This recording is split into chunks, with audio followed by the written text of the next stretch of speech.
Praise the Lord, hallelujah. आप सब लोगों का एक बार फिर से स्वागत है कि परमेश्वर के भवन में और ऑनलाइन जितने भी लोग परमेश्वर के वचन को सुन रहे हैं, परमेश्वर अपने अनुग्रह को, दया को हम सब पर बरसाए और बोलने वाले को और सुनने वालों को सबको आशीषित करे। Praise the Lord. पहला तिमोथी का हम पहला अध्याय पिछली बार खत्म कर चुके हैं। आज पहले तिमोथी का दूसरा अध्याय हम पढ़ने जा रहे हैं। Praise the Lord, hallelujah. उसकी पहली आयत से आइए शुरुआत करते हैं। अब मैं सबसे पहले ये आग्रह करता हूं कि विनती और प्रार्थना और निवेदन और धन्यवाद सब मनुष्यों के लिए किए जाएं। क्या क्या किया जाए? विनती, प्रार्थना और निवेदन। हाँ, एक एक करके पढ़ेंगे। विनती करी जाए, प्रार्थना करी जाए और निवेदन और धन्यवाद। ये किनके लिए करना है? मनुष्यों के लिए। सब विनती, प्रार्थना, निवेदन और धन्यवाद। क्या हम उनके लिए करना है जो कि सिर्फ हमारे घर में हैं या हमारे अच्छे हैं, जो हमारे साथ अच्छी रीति से बातचीत करते हैं? क्या उनके लिए सिर्फ करना है?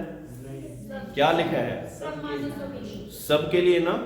तो सबके लिए कर पाएंगे? बहुत सी मर्तबा सबके लिए नहीं कर पाते हैं ना।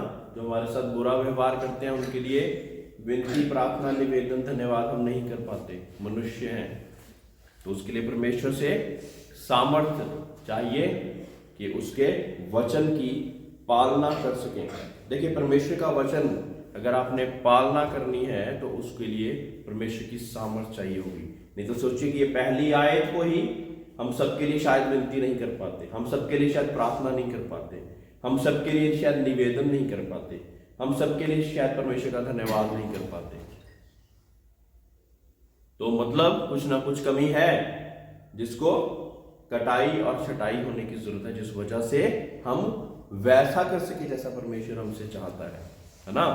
तो जरूरी है कि इन बातों को हम सीख कर अपने जीवन में उसको व्यवहार रूप में लेकर आए। ऐसा व्यवहार रूप में लेकर आएंगे तब परमेश्वर की आशीषों को हम प्राप्त करेंगे, है ना। जो लिखना पढ़ना जानते हैं वो लिख लिया करें, है ना, क्योंकि ये जरूरी बातें हैं। और परमेश्वर का कलाम परमेश्वर के दासों के द्वारा तब उतरता है जब उसकी सामर्थ्य उनके ऊपर उतरती है। इसलिए ये शाही कलाम होते हैं, है ना। मैं अपने आप से चाहूं तो मैं अपने आप से ये बातें इतनी नहीं कर पाता, लेकिन क्योंकि परमेश्वर की सामर्थ्य, परमेश्वर की सहायता साथ है, इस वजह से हम सब कुछ कर पाते हैं। दूसरी आयत में लिखा, राजाओं और सब ऊंचे पद वालों के निमित्त इसलिए कि हम विश्राम और चैन के साथ सारी भक्ति और गंभीरता से जीवन बिताएं। परमेश्वर चाहता कि हम राजाओं के लिए, अपने अधिकारियों के लिए प्रार्थनाएं करें। हम जब प्रार्थना करते तो सिर्फ ये प्रार्थना करते कि हमारा पैसा वहां पे अटका हुआ वापस मिल जाए। लेकिन अगर देखें कि विनती, प्रार्थना, निवेदन या धन्यवाद हम नहीं करते उनके लिए, है ना। और कई बार बुरा भला भी कहा जाता है, कहा सुनी हो जाती है, लेकिन परमेश्वर क्या कहता है? अपने अधिकारियों के लिए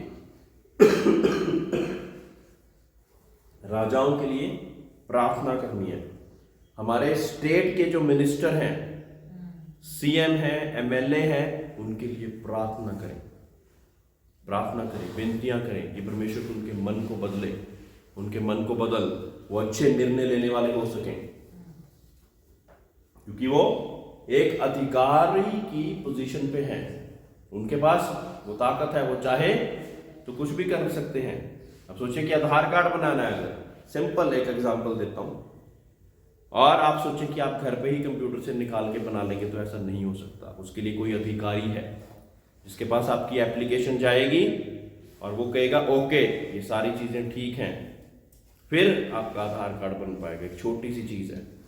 वैसे ही नौकरी, अगर हम प्रार्थना करेंगे कि हमारे जो पढ़े लिखे लोग हैं उनको परमेश्वर जब तू अपने अधिकारियों के पास, इन जो दुनिया के अधिकारी उनके पास लेके जाए तो वो उनको सेलेक्ट कर सके। प्रार्थना करेंगे तो होगा।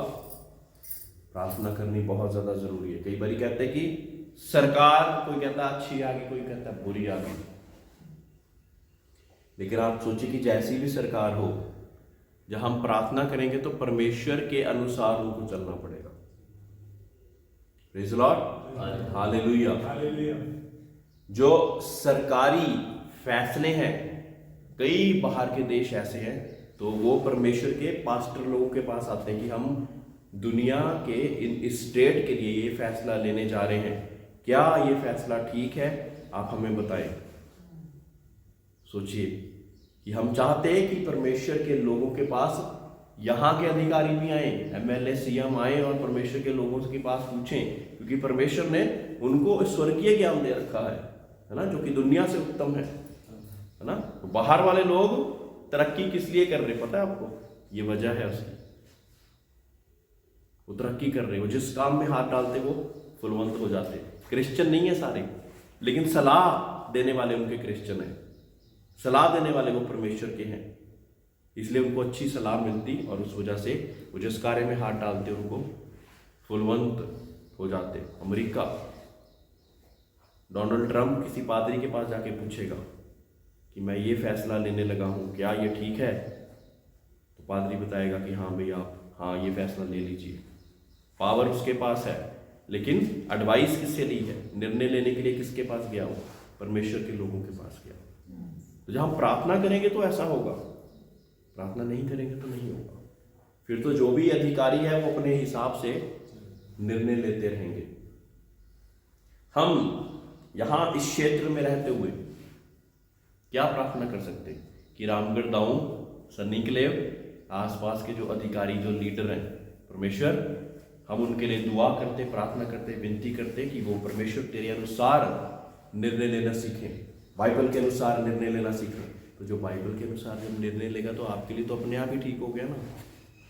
हो गया कि नहीं हो गया? है ना, क्योंकि आप लोग बाइबल पे चलने वाले लोग हैं, परमेश्वर के वचनों के अनुसार चलने वाले लोग हैं। तो सोचिए कि दुआ प्रार्थना करना कितना जरूरी है। जरूरी है कि नहीं? ये प्रार्थना के द्वारा हो रहा है, इसमें कोई शॉर्टकट नहीं है।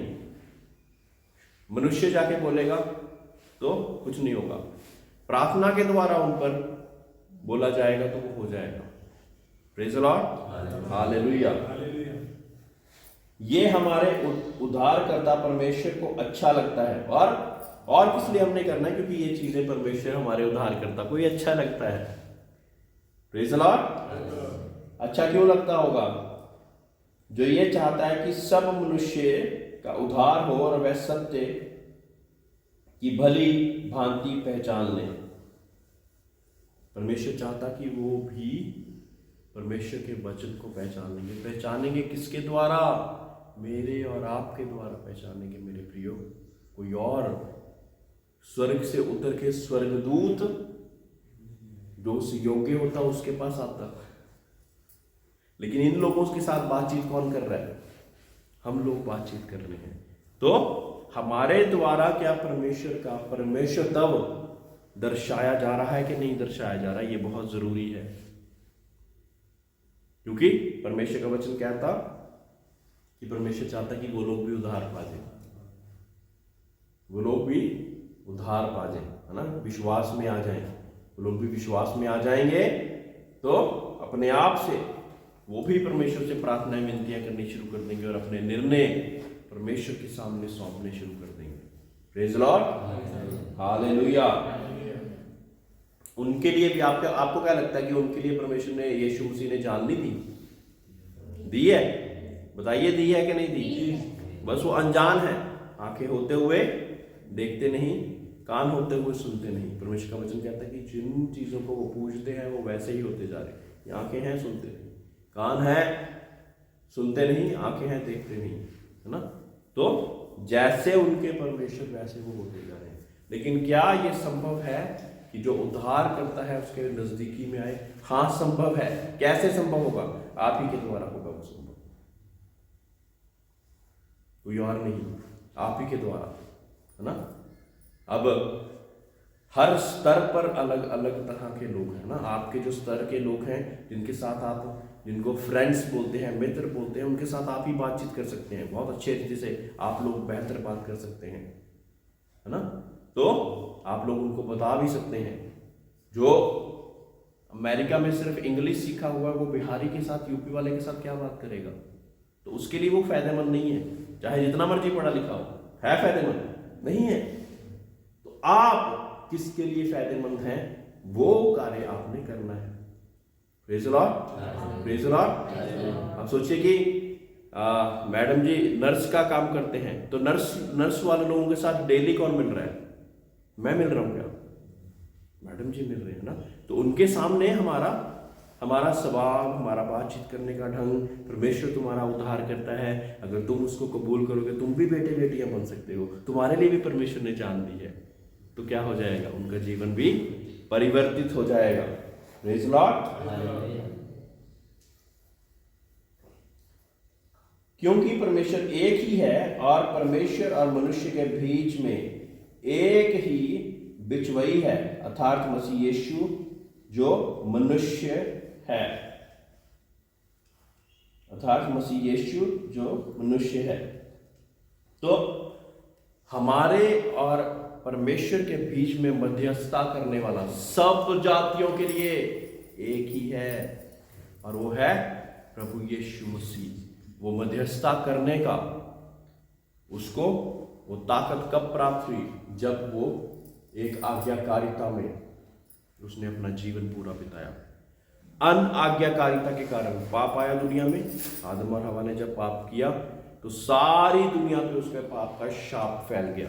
लेकिन अब जब हम परमेश्वर पर विश्वास करते हैं और वो मध्यस्थ जो परमेश्वर ने हमें दिया है, यीशु मसीह, उस पर विश्वास करते हैं, उसके अनुसार चलने के लिए हम जब बढ़ते हैं, तो हम उसकी धार्मिकता के कारण हम भी बचाए जाते हैं, हमारा भी उद्धार हो जाता है ना। तो विश्वास के साथ ऐसे हमने बढ़ते जाना है। इसी कारण हम जब प्रार्थनाएं करते हैं, अपने नाम से करेंगे तो शायद स्वर्ग तक ना पहुंचे। प्रभु यीशु मसीह के नाम से करते हैं। किसके नाम से करते हैं? प्रभु यीशु मसीह के नाम से मांगता हूं, ये दुष्ट आत्मा दौड़ जाए, ये बीमारी दौड़ जाए, इनके कारोबार में परमेश्वर तू बरकत दे, यीशु के नाम से। क्योंकि एक मध्यस्थ है जिसने आज्ञाकारिता का जीवन निभाकर हमारे सबके लिए वो रास्ता आसान कर दिया। नहीं तो ये छत से, अपने नाम से ये छत से पार प्रार्थना नहीं जाएगी। प्रभु यीशु मसीह की वजह से वो स्वर्ग सिंहासनों के सामने पहुंचते हैं, और वो अनुग्रह के सिंहासन के सामने, उसके द्वारा हम पर अनुग्रह हुआ, क्योंकि उसने सारी धार्मिकता, सारी आज्ञाओं को अकेले पालन करके, जब पाप एक के कारण आया तो धार्मिकता भी एक के कारण आई। पाप, उसके पाप करने से जितने लोग बढ़ते गए परमेश्वर कहता है कि सबने पाप किया और परमेश्वर की धार्मिकता से, परमेश्वर की धार्मिकता से परे है। लेकिन जितनों ने विश्वास किया उतनों को परमेश्वर ने बेटे और बेटियां बनने का अधिकार दे दिया, बिना विश्वास के नहीं। हम सोचें जाओ मेरे लिए प्रार्थना करा देना, मैं कोई लोग कहते हैं मैं फोटो लाया हूं, फोटो का उद्धार हो जाता है? बताइए, आप लोग तो कितने पढ़े लिखे लोग हैं। फोटो का मैं उद्धार करना चाहता हूं, कैसे करूंगा बताओ? फोटो का किसी का जब फोटो लाते हैं लोग कि पास्टर साहब ये फोटो लाया हूं, इसके लिए प्रार्थना कर दीजिए। फोटो का उद्धार हो सकता है क्या? उसको मुक्ति मिल सकती है? बताइए, मिल नहीं सकती। इनमें कितना मुश्किल सवाल थोड़ी है ये। फोटो की मुक्ति हो सकती है? उसके लिए कहां आना पड़ेगा? खुद बंदे को परमेश्वर के भवन में आना पड़ेगा और अपने परमेश्वर को खुदा के एक बंदे के साथ मिलके एक अंगीकार की प्रार्थना करके, उसको मुक्तिदाता स्वीकार करके, उसके नियमों पर चलने की ताकत के लिए उनसे सलाह लेनी होगी। कैसे चलूं मैं? पास्टर साहब मैं कैसे चलूं? पास्टर साहब मैं कैसे चलूं? बहुत कम लोग हैं जो कि ऐसा करते। परमेश्वर ने ये बरकत दे के यहाँ पे ठहरा दिया कि जो भी बाइबल का सवाल है आप लोग पूछ लीजिए, ना पूछे तो आपकी मर्जी है, पर पढ़ेंगे नहीं तो कहां से पूछेंगे, है ना। अब वचनों के द्वारा स्वप्नों दर्शनों का भेद परमेश्वर देता, लेकिन अगर हम पूछे नहीं तो, है ना। मैंने ये कहता कि सारी बातों का भेद परमेश्वर ने बता दिया, अगर ऐसा मैं कहूं तो एक झूठ है ये। सारी बातों का भेद नहीं, कई बार हमको भी परमेश्वर के चरणों में फिर दोबारा बैठना पड़ता, परमेश्वर ये सपना मेरी बहन को क्यों आया होगा, ये मेरे भाई को एक चीज तूने क्यों दिखाई। और कई बार परमेश्वर कह जाता है ये मेरी ओर से था ही नहीं, इसको काटा मार दे, फिर साइड पे करना पड़ जाता है उसको, कि मैं कहता मेरी ओर से है, इसमें ये भेद छुपा हुआ है, फिर उसका हम परमेश्वर से मांग के आगे उनको बताते कि इसका मतलब ये है। Praise the Lord, praise the Lord, hallelujah. जिसने अपने आप को सबके छुटकारे के दाम में दे दिया और उसकी गवाही ठीक समय पर दी गई। मैं सच कहता हूं, झूठ नहीं बोलता, कि मैं उसी उद्देश्य से प्रचारक और प्रेरित और अन्य जातियों के लिए विश्वास और सत्य का उपदेशक ठहराया गया हूं। दाम किसने दिया है लोगों के लिए? परमेश्वर यीशु मसीह ने। किसने दिया है? और वो दाम क्या था? परमेश्वर यीशु मसीह का अपना जीवन, यानी कि लहू का एक एक कतरा बहाकर दाम दे दिया। और दाम था वो लहू परमेश्वर का बहाया गया, अपने सारे जीवन को उसने कुर्बान कर दिया ताकि मेरा और आपका उद्धार हो सके, सभी लोगों का, जितने लोग विश्वास करते। परमेश्वर चाहता कि जब मैंने दाम दे दिया है, जब हम कोई चीज खरीदने जाते तो जब जब दाम दे देते तो वो चीज किसकी हो जाती? हाँ, हमारी हो जाती ना। हम कोल्ड ड्रिंक जब खरीदने जाते तो 95 रुपए की 2 लीटर की कोल्ड ड्रिंक है, जब उसका हम दाम 95 रुपए दे देंगे तो वो दुकानदार को हमें दे देगा, तो फिर क्या उस कोल्ड ड्रिंक पे वो अधिकार रख पाएगा दुकानदार? रख पाएगा। लेकिन हम हमारे जीवनों को दाम देकर उसने खरीद लिया, लेकिन हम फिर क्या कहते हैं? ये जीवन तो मेरा है, मैं जैसे मर्जी चलाऊं, मर्जी मेरी है, मैं चाहे जाऊं चर्च चाहे ना जाऊं, मेरी अपनी मर्जी है। मेरे प्रियो, पूरा दाम देकर लहू का एक एक कतरा बहाकर वो दुष्ट के चुंगल से उसने निकाला है हमें, ठीक है, जो कोई और नहीं निकाल सकता था। इतने ब्रह्मांड में बहुत से देवी देवता आए जो उनको कहा जाता है वो आए, लेकिन मुक्ति का रास्ता कोई नहीं। किसी पंडित से पूछ लीजिए मुक्ति का रास्ता क्या है? क्या आपके ग्रंथों में जो चीजें लिखी गई, एक निष्कलंक मेमना, वो कौन सा है? कौन सा पंडित है वो? बताइए। जिसके पाँव में कीलें ठोकी जाएंगी, आपके ग्रंथों में लिखा गया, वो कहाँ है? जिसके सिर पे कांटों का ताज रखा जाएगा, वो आपके ग्रंथों में लिखा हुआ है, वो कौन है? हमें बताइए उसका नाम। नहीं बता पाएंगे, और पता होगा फिर भी नहीं बताएंगे। नहीं तो क्या होगा? वो कहेंगे कि आपको तो यहां पे नहीं होना चाहिए। समझ रहे हैं बात को? कि आप यहां पर ठहर कर उद्धारकर्ता का प्रचार कर रहे हैं, तो फिर उसको वहां से निकाल दिया जाएगा। इस कारण वो कहता है कि बटोरते जाओ, भी तो जो आ रहा है उसको बटोरते जाओ। ये नहीं जानते कि एक दिन जब नाश होगा तो बार बार वो न्यायाधीश के सामने जब खड़े होंगे तो परमेश्वर पूछेगा, तुम्हें तो पता था। मैं मानता कि तुमने बाइबल नहीं पढ़ी, लेकिन तुमने अपने ग्रंथ तो पढ़े थे, उसमें तो लिखा था, उसमें तो लिखा था। हमारा न्याय अगर बाइबल के अनुसार होगा तो उनका न्याय उनकी पुस्तकों के अनुसार होगा। परमेश्वर जो सर्वज्ञानी है, वो सारी चीजों को जानता है ना। सोचने वाली बात है कि उन चीजों में भी ये चीजें लिखी हुई हैं, है ना। एक व्यक्ति जो कि मुसलमान था, उसकी गवाही मैं भेजूंगा कभी आपको। वो कहता कि जब मैं कुरान पढ़ता गया और मैं एक सच्चा मुसलमान था और पढ़ता गया, तो मुझे ये नजर आया कि मोहम्मद से ज़्यादा ईसा का जिक्र क्यों है। इस उत्सुकता के कारण मैंने खोज शुरू करी और जब खोज शुरू करी तो उसको भी पता लगा कि उद्धारकर्ता तो एक ही है। उसको परमेश्वर मुस्लिम लोगों के बीच में इस्तेमाल करता है, क्योंकि उसको सारे अपने ग्रंथों की नॉलेज है। कौन से अध्याय में क्या लिखा है उसको पता है, लेकिन फिर भी विश्वास क्यों नहीं करते ये भी उसको पता लग गया। और वो चाहता है कि जैसे मैं बचाया गया वो भी बचाए जाएं। मेरे भाई बहन, मेरे सगे संबंधी, मेरे रिश्तेदार, जिनको मैं अपना दोस्त कहा जाता, जो कहते कि मैं तुम्हारे लिए हर जगह पे खड़ा रहूँगा, वो भी नरक में चले जाएं तो हमारा उनके जीवन में कोई भी होने ना होने का फायदा नहीं होगा। ऐसे जब हमारे माइंड में जो बातें आएगी ना, ऐसा परमेश्वर जब दया देगा तब आप किसी को बता सकते हैं, नहीं तो नहीं बता पाएंगे। अगर ऐसे बताने की कोशिश करेंगे कि ये तो सब झूठ है, ये तो सब कूड़ा है, कोई नहीं सुनेगा।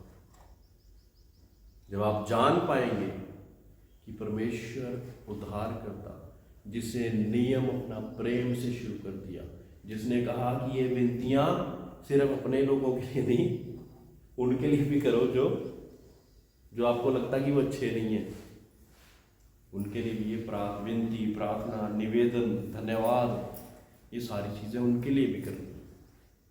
मुश्किल है ना, सबके लिए मुश्किल है क्योंकि हम इंसान हैं, लेकिन जब परमेश्वर की सामर्थ उतरती तो हमारे लिए ये चीजें आसान हो जाती, क्योंकि परमेश्वर हमारे पत्थर के दिल को एक नरम दिल बना देता है। हमारे पत्थर के दिलों को परमेश्वर ही है जो नरम दिल बना देता। Praise the Lord, hallelujah. मैं सच कहता हूं, झूठ नहीं बोलता कि मैं इसी उद्देश्य से प्रचार, और इसी वजह से हम लोग परमेश्वर के प्रचारक, प्रेरित, पास्टर इसी वजह से हैं। अगर परमेश्वर ने लहू देकर, अपना पूरा दाम देकर हमारे लिए उद्धारकर्ता का रास्ता ना खुला होता तो हमारे प्रचार करने का क्या फायदा। ढेरों पुस्तकें पढ़ लूं और फिर दोबारा नरक में ही चले जाऊं तो कोई भी फायदा नहीं। नरक से बाहर निकलने के लिए, पाप से मुक्ति पाने के लिए मुझे एक उद्धारकर्ता की जरूरत, और उद्धारकर्ता का प्रचार मैं और आप परमेश्वर के नाम से करते। हालेलुया। इसलिए मैं चाहता हूं कि हर जगह पुरुष बिना क्रोध और विवाद के पवित्र हाथों को उठाकर प्रार्थना किया करें। अब कुछ बातें जो कि पुरुषों के लिए लिखी परमेश्वर ने, कुछ बातें स्त्रियों के लिए लिखी, ठीक है। इससे ना तो पुरुष उत्तम हो गया ना स्त्री उत्तम होगी, हम तो निभा रहे हैं जो कि परमेश्वर ने बोला है। बोलिए, ठीक है। तो इस बात को वाद विवाद में नहीं लेकर आना कभी भी, ठीक है। मैं हमेशा, जब पुरुष या स्त्री के ये बड़ा सेंसिटिव सा टॉपिक है, इसलिए मैं हमेशा क्या कहता हूं कि इसको वाद विवाद में नहीं लेके आना। लेकिन क्योंकि परमेश्वर का वचन है और मैं ताबेदार हूं परमेश्वर के वचन के, मुझे तो वो चीजें आपको बतानी जरूरी है। मानना या ना मानना आपकी बात है, मानेंगे तो परमेश्वर के सच्चे गवाह ठहरेंगे। क्या लिखा है पुरुष के लिए, क्या लिखा है? इसलिए मैं चाहता हूं कि हर जगह पुरुष बिना क्रोध और विवाद के पवित्र हाथों को उठाकर प्रार्थना किया करे। कैसे? हाथों को उठाकर बिना विवाद के, हाथों को उठाकर बिना विवाद के,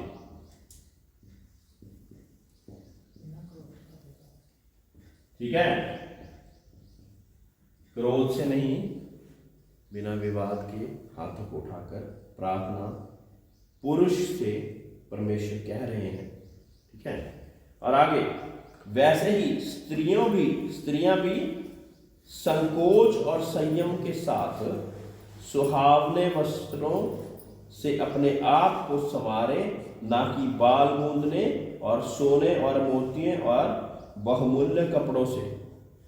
किससे संवारना है? परमेश्वर क्या कह रहे हैं? पहले तो बिना संकोच के साथ स्त्रियों को क्या बोला है? स्त्रियां भी संकोच और संयम। ये संकोच और संयम क्या है? ये स्त्रियों का गहना है। पता है आपको?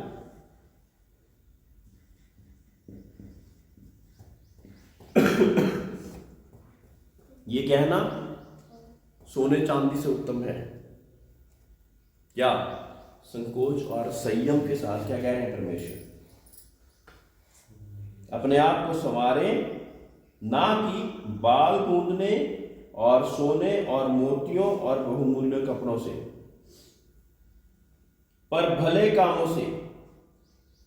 क्योंकि परमेश्वर की भक्ति करने वाले स्त्रियों को यही उचित भी है। स्त्री को चुपचाप पूरी अधीनता से सीखना चाहिए। मैं कहता हूं कि स्त्री उपदेश ना करे और ना पुरुष पर आज्ञा चलाए, परंतु चुपचाप रहे। क्योंकि आदम पहले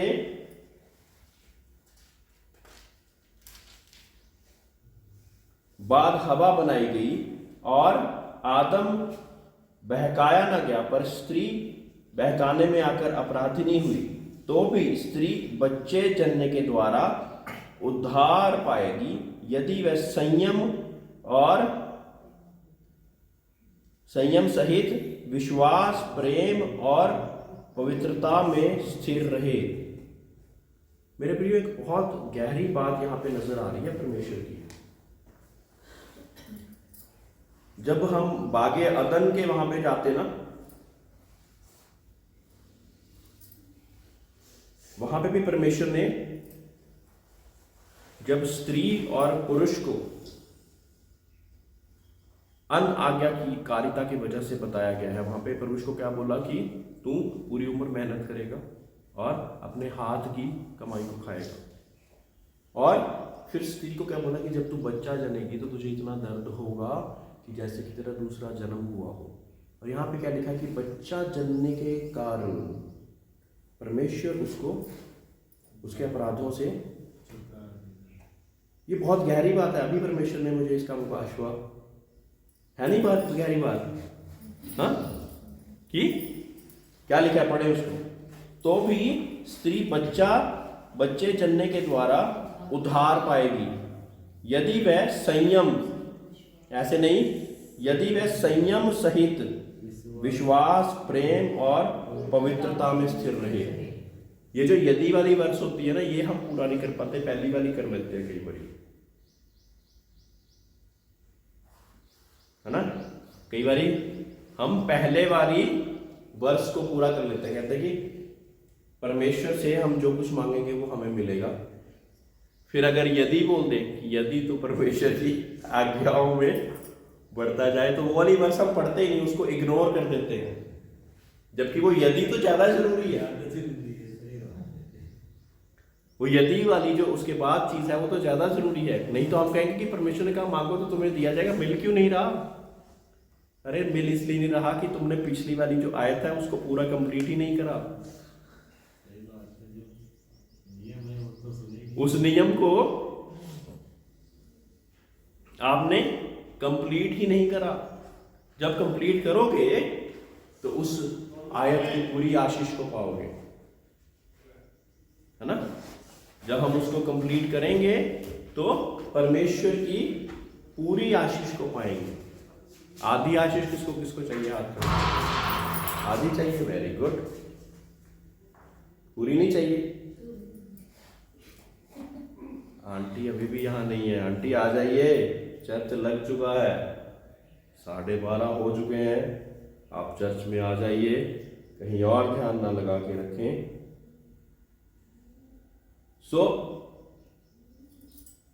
परमेश्वर के नाम से, है ना? आपने बहुत मर्तबा देखा होगा कि परमेश्वर ने मुझे एक अच्छी पत्नी दी है, और उस वजह से वो क्या करती है, जब भी कोई बात परमेश्वर भी उसके मन में डालता है तो फिर पहले मेरे से डिस्कस करती है, मेरे से बातचीत करती है, और फिर उसको हम कलीसिया तक पहुंचाने की सोचते हैं। क्योंकि नियम यही है praise Lord, praise Lord, hallelujah. समझ रहे हैं इस बात को? परमेश्वर, ये नियम किसने? इंसान ने बनाया। इंसान ने बनाया होता तो हम ना मानते चाहे तो कोई भी बात नहीं होती, लेकिन किसने बनाया है? परमेश्वर ने बनाया है ना? उसके नियमों पे, कानूनों पर हमें खड़े रहना जरूरी है। इंसान के नियमों और कानूनों पर चाहे हम ना भी खड़े रहें, जबकि देखा जाता कि बहुत से नियम कानून जो कि कोर्ट कचहरियों में चलते हैं वो बाइबल से सीखे हुए हैं। पता है आपको? हमारे बड़े बड़े प्रधानमंत्री ये पढ़ा करते थे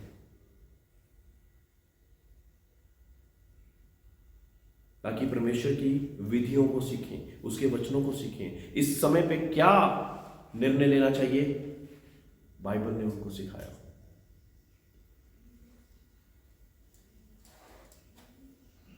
एक गाल पर तमाचा मारो तो दूसरा कर दो। गांधी जी बोलते गए, है ना, हमारे father of the nation, Bharat के राष्ट्रपिता कहा जाता उनको। कहां से सीखा उसने? जब बाहर गए सीखा। और उनको क्या पता लगा कि अंग्रेजी हुकूमत इतनी तगड़ी है, इसको हम अपनी ताकत से नहीं जीत सकते, इनको इनके नियमों के साथ जीतेंगे तो हम जीत पाएंगे। Praise the Lord, praise the Lord. तो जब अंग्रेजों के सामने बाइबल रख दी गई, उसके नियम रख दी गई, तो उनको घुटने टेक दिए उन्होंने। इसके आगे तो हम कुछ भी नहीं कर सकते, चाहे हम जितने मर्जी अच्छे हैं बुरे हैं, वो एक सेपरेट चीज है। लेकिन आपने हमारे सामने बाइबल रख दी है, उसके नियम रख दिए हैं, अब हम इस क्षेत्र में नहीं रह सकते, उनको जाना पड़ा। Praise the Lord, praise the Lord. मैं सच्चा देशभक्त हूं। मैं चाहता परमेश्वर सारी जातियों का मेरे भारत में उद्धार करे, और यही परमेश्वर ने वचनों में भी चीजें लिखी है ना, कि सब लोगों के लिए विनती भी करनी है, प्रार्थना भी करनी है, अपने अच्छे अधिकारियों के लिए भी, बुरे अधिकारियों के लिए भी, उनके लिए भी प्रार्थनाएं करनी है ना। और जो ये 3-4 चीजें हमने बहुत विशेष इसमें सीखी हैं। एक तो विनती प्रार्थना हमें किस किस के लिए करनी है? सबके लिए करनी है। और दूसरा हमने क्या सीखा कि दाम देकर परमेश्वर ने किस किस का दाम दे दिया है? अपने लहू से एक कतरा सबके लिए बहा दिया। सबके लिए ना, कोई एक छूटा नहीं। लेकिन नियम क्या है? विश्वास के बीच में, ताकि उसकी मध्यस्थता जो उसने हमारे लिए की, परमेश्वर तक पहुंचने के लिए उद्धारकर्ता बना, वो मध्यस्थता के बिना हम वहां पे नहीं पहुंच सकते। वो टिकट है हमारे लिए स्वर्गराज की, उसके बिना हम नहीं पहुंच सकते। हवाई जहाज का अगर हम ट्रैवल करना चाहें और यहां से गोवा जाना चाहें, टिकट नहीं होगी तो पहुंच जाएंगे क्या? सिंपल सा नियम है। टिकट होगी, अधिकारियों की स्टैंप लगी होगी कि इसने पूरा पैसा, पूरा दाम चुका दिया है। हमारा दाम किसने चुकाया? प्रभु परमेश्वर यीशु मसीह ने। सोचिए हम कितने सौभाग्यशाली हैं, है ना। और एक तो बात हमने ये सीखी, और दूसरा स्त्रियों के लिए और पुरुषों के लिए क्या सीखा कि पुरुष ने बिना क्रोध से अपने हाथों को उठाकर बिना वाद विवाद के प्रार्थना करनी है। स्त्रियों ने क्या करना है? संकोच और संयम के साथ, जो कि परमेश्वर का वचन कहता है कि वो सोने चांदी से भी बड़ा गहना। स्त्रियों का गहना सबसे बड़ा गहना कौन सा है? संकोच और संयम के साथ। और एक और गहरी बात जो हमने एक मुकाशवे के द्वारा सीखी, वो आखिरी आयत है, कोई भी पढ़ दे। तो भी स्त्री बच्चा जन्ने के द्वारा उद्धार पाएगी यदि वह संयम सहित विश्वास, प्रेम और पवित्रता में स्थिर रहे। Praise the Lord, hallelujah, hallelujah, hallelujah, praise the Lord. सभी लोग खड़े हो जाएंगे।